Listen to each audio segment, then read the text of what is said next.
बिस्मिल्लाहिर्रहमानिर्रहीम, अस्सलाम वालेकुम नाज़रीन। आप देख रहे हैं अनोखा अंदाज। मैं आपका होस्ट जमाल सिद्दीकी। आज हम बात करेंगे बाइडन के उस बयान के बारे में जिसके बाद अफगानिस्तान में बॉम्ब ब्लास्ट हुआ और तालिबान की तरफ से एक बयान जारी किया गया। साथ साथ मुतादिद ममालिक की तरफ से भी उस हवाले से बयान जारी किए गए और मीडिया के ऊपर इसका बड़ा चर्चा रहा। बाइडन ने आज सुबह यानी कि रात 4 बजे एक ऐलान किया जिसमें कहा कि गुआंतानामो बे जेल को हम बंद कर रहे हैं। ये इस ऐलान के बाद बहुत से मुल्कों ने खुशी का इजहार किया क्योंकि इस जेल में सिर्फ और सिर्फ मुसलमान कैदी कैद होते और जिनको अदालत में ट्रायल के लिए लेके भी नहीं जाया जाता था। जितने भी टॉप मोस्ट वांटेड क्रिमिनल्स थे जो कि अमेरिका ने टेररिस्ट लिस्ट में डाले हुए थे वो इनमें शामिल। अब जब इतने टॉप मोस्ट वांटेड क्रिमिनल्स जो कि अमेरिका को चाहिए थे उन्होंने उस जेल में डाले दुनिया के मुख्तलिफ हिस्सों से पकड़ के, ज्यादातर अफगानिस्तान से और तालिबान थे अब जब उन्होंने इस बयान को बाइडन ने जब ये बयान दिया तो उसके बाद मुतादिद ममालिक में खुशी का इजहार किया गया। साथ साथ तालिबान की तरफ से भी खुशी का इजहार किया गया। मगर अफगानिस्तान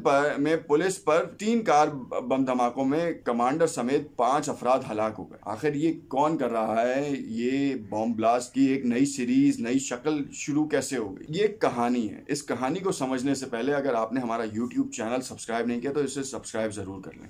हम आपको बताते हैं कि बाइडन ने ये बयान क्यों दिया। बाइडन ने ये बयान इसलिए दिया कि इसको ट्रंप इंतजामिया ने एक अपनी हुकूमत को बचाने के लिए एक चारा चला था या पासा फेंका था कि हम 2021 के मई तक अफगानिस्तान से अपनी फौजों का इनखला कर लेंगे। इस बयान के बाद खुशी का इजहार किया गया। तालिबान से बाज़ाब्ता तौर पर मुज़ाकरात तय हुए। कतर में ये मुज़ाकरात हुए। पाकिस्तान इसका मॉडरेटर था। मामला चलते रहे। उसके बाद देखा गया कि इसके दरमियान दरार पड़ना शुरू हुई और इसराइल ने अपना असर और रसूख दिखाना शुरू किया। सिनेरियो कैसे क्रिएट हुआ कि तालिबान की तरफ से मुआहदे की पासदारी की गई मगर इसराइली फंडेड लोगों ने नेटो अलायंसेस के ऊपर, अमरीकी अफवाज के ऊपर गोरिल्ला वॉर शुरू कर जिसको तालिबान ने भी सर्च आउट किया, उसको हैंग किया। मतलब इसराइली इस पूरी कॉन्स्पायरेसी में इसराइल पीछे बैक डो सपोर्ट चैनल के ऊपर था जो कि हमेशा से रहा है। उन्होंने इन लोगों को पकड़ा और लोगों को पकड़ने के बाद हवाले कर दिया। अब सिनेरियो ये था कि तालिबान एक्सपोज हो रहे थे कि तालिबान मुज़ाकरात की जो शकें हैं उनको पूरा नहीं कर पा रहे। मुज़ाकरात पोस्टपोन हो गए। मुज़ाकरात के पोस्टपोन होने के बाद तालिबान के साथ ये गद्दारी का मामला था क्योंकि तालिबान अपने तमाम जो भी उनके पास शराइत थी वो उस पर अमल दरामद कर रहे थे।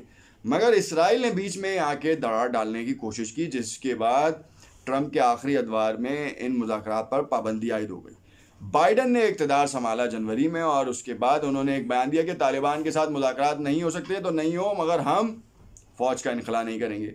ये एक सतही बयान था जिसके बाद तालिबान ने भी वाज़ेह मौक़िफ़ इख्तियार किया कि अगर अमेरिका अपनी रविश बदली नहीं तो फिर हम अमेरिका के ऊपर हमले तेज़ कर देंगे और अब उसमें शिद्दत ले आएंगे। अब ये हमले तेज़ करने और उसमें शिद्दत लाने का जो मुतालबा था वो तालिबान का था कि तालिबान कहते थे कि आपने मुज़ाकरात के लिए दावत दी है, शराइत के ऊपर हम अमल दरामद कर रहे हैं मगर आपकी तरफ से अब आगे फॉरवर्ड स्टेप के ऊपर नहीं आया जा रहा।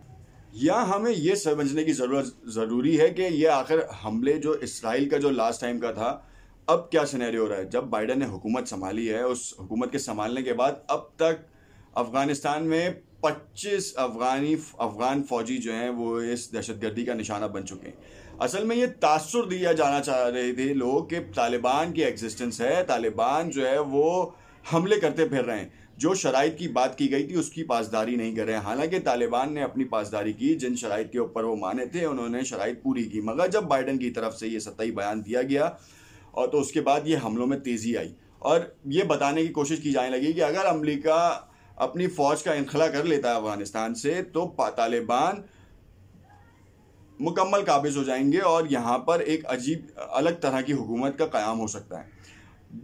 हालिया हुकूमत जो अफगानिस्तान की है वो इसराइली पिट्ठू है, बैकडोर से इंडियन सपोर्ट उसे हासिल है। तो ये गठजोड़ है और इस गठजोड़ से जो है वो मुसलमानों को ही सबसे ज़्यादा नुकसान हो रहा है और साथ साथ अब पाकिस्तान के साथ भी ये नुकसान हो रहा है क्योंकि सरहदों के ऊपर जो है वो कहीं ना कहीं से रॉकेट हमले होते हैं और जब उसकी तहकीकात की जाती हैं तो वो अफगानी निकलते हैं और वो अफगानी जिनका तालिबान से कोई ताल्लुक नहीं होता। वरना पहल ये होता था कि तालिबान के साथ जो है ये हमले और इस तरह के इकदाम किए जाते थे। मगर अब जब इसकी पूरी एक रेकी की जा रही है, तो मालूम हो रहा है कि ये वो लोग हैं जिनको फंड किया जाता है, और वो फंड वो लोग करते हैं कि मुल्क का अमन खराब कर सकें। आज अफगानिस्तान में 3 जगहों के ऊपर ये काम किया गया, जिसमें एक जगह के ऊपर कंधार में तो बारूदी गाड़ी पूरे उससे टकरा दी है उन्होंने बेल्ट से। तो उसके बाद 12 फौजी जो हैं वो शदीद जख्मी हैं इस वक्त। आज 3 धमाकों ने ये बात बावर कराई है कि वो जेल ना बंद करें, दूसरा वो इकदामात ना बंद करें जो उस जेल में जाने के लिए लोगों के थे, और साथ साथ फौज का इनखला ना करें। क्यों? क्योंकि मौजूदा हुकूमत जो बैठी है उनके जो काम है वो रुक जाएंगे, तालिबान आ जाएंगे तो उस तरह के काम नहीं होंगे जिस तरह के अभी वो काम हो रहे हैं। मादनियात के चक्कर में ये काम हो रहा है, चर्स, हेरोइन, अफीम की पैदावार के चक्कर में ये काम हो रहा है। तालिबान इन तमाम चीज़ों की मुखालफत करते हैं और मौजूदा हुकूमत उन्हें सपोर्ट करती है, उन लोगों को जो इसकी काश्त करते हैं।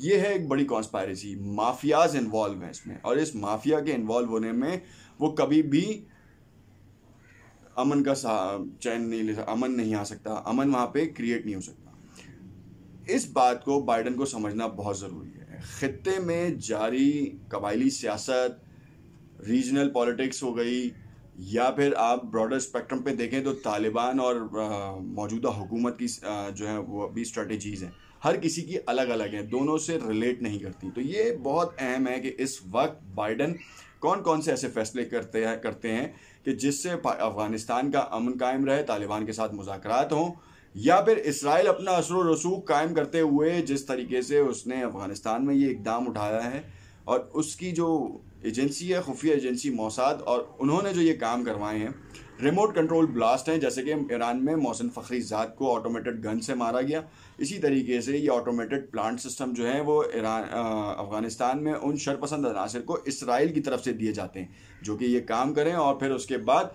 ये वाज़े मौक़िफ़ हो जाए कि बाइडन अपनी फ़ौज अमेरिका से ना निकाले।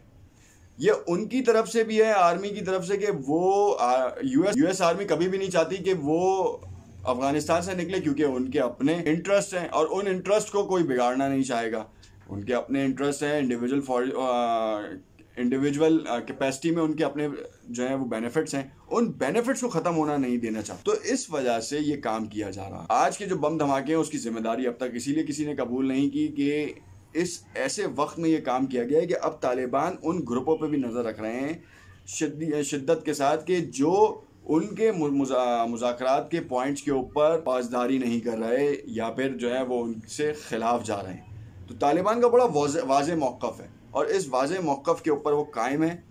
देखना ये है कि आइंदा आने वाले दिनों में मुज़ाकरात दोबारा बहाल होते हैं, या फिर तातुल का शिकार ही रहते हैं, या और कोई ऐसा इक़दाम होता है जिसकी वजह से दोनों फ़रीक़ैन में जो है वो जारी जंग जो थी, जो थम गई थी, वो दोबारा उसमें शिद्दत आ जाए।